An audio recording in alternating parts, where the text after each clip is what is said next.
Shalom teman-teman, tujuan saya membuat video kali ini yaitu untuk menyampaikan topik tentang setan. Setan adalah makhluk dalam agama samawi yang menggoda manusia untuk berbuat jahat. Pada awalnya istilah setan digunakan sebagai julukan untuk berbagai entitas yang menantang kepercayaan iman manusia di dalam Alkitab Ibrani. Sejak saat itu agama-agama samawi menggunakan istilah Satan sebagai nama untuk iblis. Di dalam bahasa Indonesia, istilah Satan berbeda maknanya dengan setan. Satan lebih condong kepada sang iblis, sedangkan setan lebih mengacu kepada roh-roh jahat. Perubahan makna ini terjadi karena setan tidak diterjemahkan langsung dari bahasa Ibrani, melainkan melalui bahasa Arab, sehingga terjadi pergeseran makna. Tokoh yang dikenal sebagai setan pertama kali muncul dalam Tanakh sebagai seorang penuntut surgawi dan salah satu anak-anak Allah yang tunduk kepada Yahweh. Ia menuntut bangsa Yehuda dalam pengadilan surgawi dan menguji kesetiaan para pengikut Yahweh dengan membuat mereka menderita. Selama periode intertestamental, setan berubah menjadi makhluk jahat dengan sifat-sifat yang amat mengerikan dan berlawanan dengan Tuhan. Dalam Apokrifa dalam kitab Yobel, Yahweh memberikan wewenang atas malaikat yang telah jatuh kepada Mastema untuk menggoda manusia agar mereka berbuat dosa dan juga untuk menghukum mereka. Dalam Injil Sinoptik, Satan mencoba Yesus di gurun dan dianggap sebagai penyebab penyakit. Dalam kitab Wahyu, Satan muncul sebagai naga merah besar yang dikalahkan oleh malaikat Mikael dan dilempar dari surga.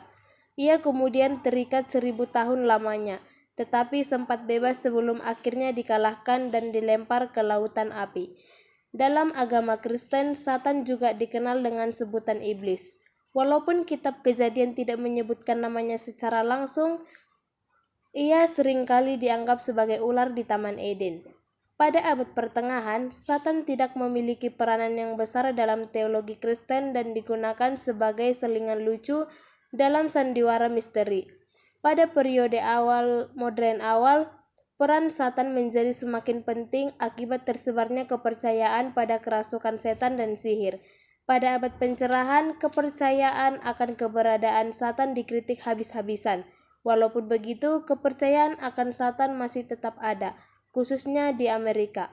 Sementara itu, dalam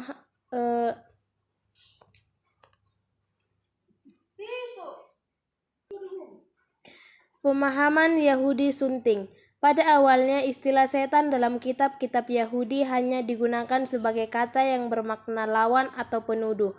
Beberapanya dapat dilihat pada ayat 1 Samuel 29 ayat 4, di mana panglima bangsa Filistin takut bila mana Daud akan menjadi setan atau lawan mereka. Pada bilangan 22 ayat 22, Tuhan mengirimkan malaikat untuk menjadi setan atas Bileam yang ikut pergi bersama orang-orang Moab yang berniat menyerang bangsa Israel. Kata setan baru secara perlahan-lahan berubah maknanya menjadi makhluk gaib jahat setelah agama Yahudi menyerap paham dualisme dari agama. Kata setan baru secara perlahan-lahan berubah maknanya menjadi makhluk gaib jahat setelah agama Yahudi menyerap paham dualisme dari agama Zoroastrianisme di saat Israel dikontrol oleh Persia pada tahun 539 sampai 332 sebelum Masehi. Sebelum saat itu, agama Yahudi mempercayai bahwa segala hal yang baik maupun buruk seluruhnya berasal dari Tuhan. Namun, ini menimbulkan polemik dan pertanyaan dasar akan teodisi. Bagaimana Tuhan yang Maha Pengasih lagi Maha Penyayang tega membiarkan kejahatan dan penderitaan ada? Para pemuka Yahudi pun mendapatkan solusinya setelah mereka menemukan sosok Angra Mainyu di dalam ajaran agama Zoroastrianisme. Angra Mainyu atau dikenal juga sebagai Ahriman adalah suatu entitas jahat yang terpisah dari Ahura Mazda, sosok Tuhan dan sumber dari segala kebaikan pada ajaran agama Zoroastrianisme. Konsep inilah yang kemudian menjadi pondasi terbentuknya sosok setan sebagaimana yang dikenal sekarang. Pemahaman Kristen Sunting. Setan pada kitab Wahyu, kata setan beralih pada menjadi tokoh yang mempunyai peran seperti jaksa penuntut dalam peradilan langit. Setan menilai ketaatan Ayub yang dipuji-puji oleh Tuhan hanya karena Ayub selalu dianak emaskan Tuhan. Tuhan pun mengizinkan setan agar dirinya menguji Ayub dengan merenggut harta milik Ayub, asalkan ia tidak mencelakai Ayub. Setan pun melakukan seperti kata Tuhan. Namun Ayub tetap taat kepada Tuhan. Di saat Tuhan kembali memuji-muji Ayub, setan menawarkan tantangan lain. Setan yakin bila Ayub terluka secara fisik, maka ia akan berpaling dari Tuhan. Tuhan pun mengizinkan setan untuk mencelakai Ayub asalkan ia tidak membunuhnya. Namun Ayub tetap kuat ketaatannya pada Tuhan. Setelahnya setan pun menghilang.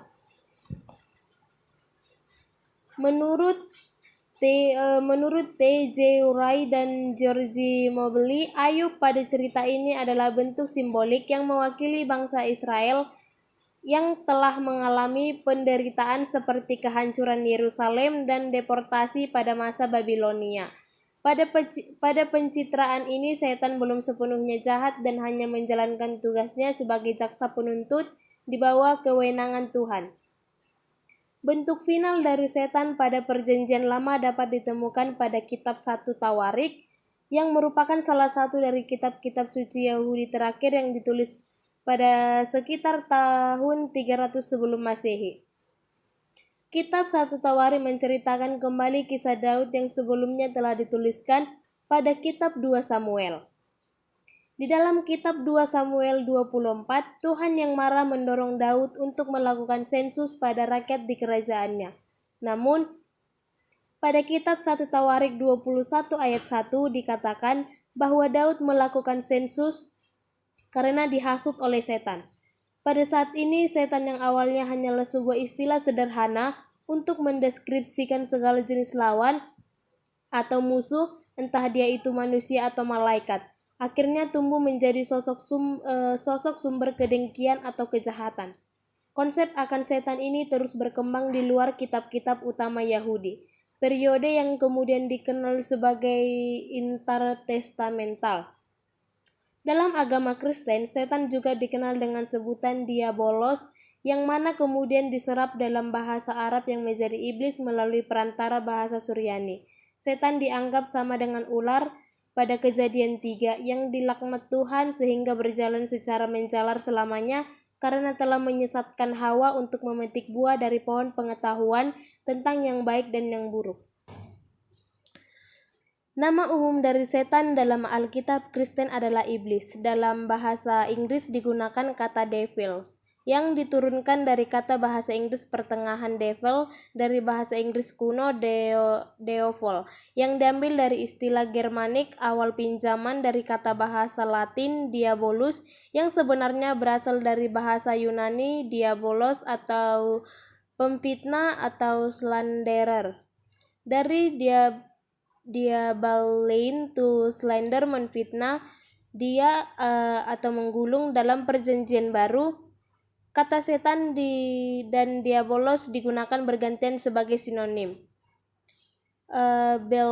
Beelzebub artinya dewa lalat adalah nama hinaan dalam Alkitab Ibrani dan Perjanjian Baru untuk sesosok dewa Filistin yang nama asalnya mungkin kata Baal-zabul, artinya Baal si pangeran. Kitab-kitab Injil sinoptik mengidentifikasikan setan dan Beelzebub sebagai tokoh yang sama.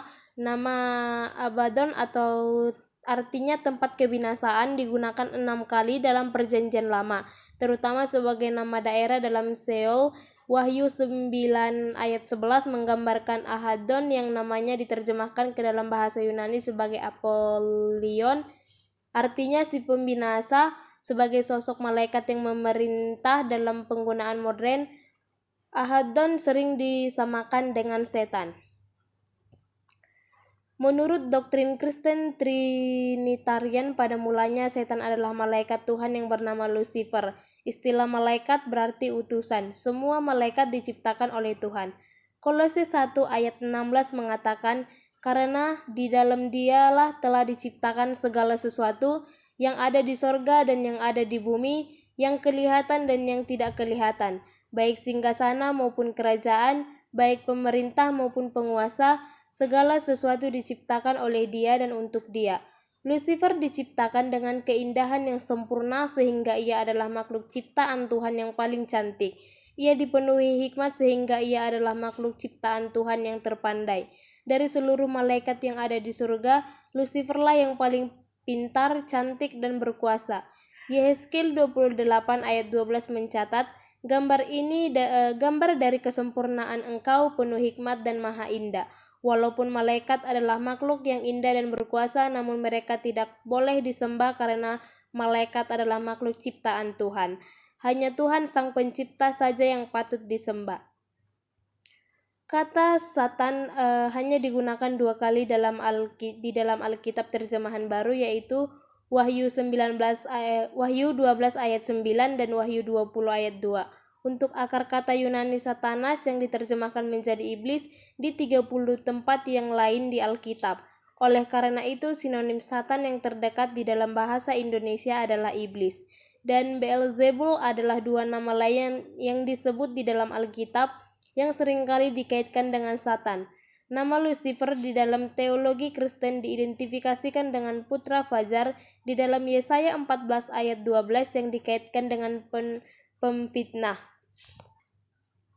Dalam bagian lain di Perjanjian Lama, Beelzebul atau Beelzebub adalah nama dewa orang Filistin atau lebih tepatnya sejenis Baal dari kata Baal Zebub yang artinya dewa lalat dan juga digunakan di Perjanjian Baru sebagai sinonim untuk Satan. Selain itu, Satan juga digambarkan sebagai ular dan naga dan banyak lagi. Di dalam kisah kejadian Satan diidentifikasikan sebagai ular yang membujuk Hawa untuk memakan buah pengetahuan yang baik dan yang benar. Wahyu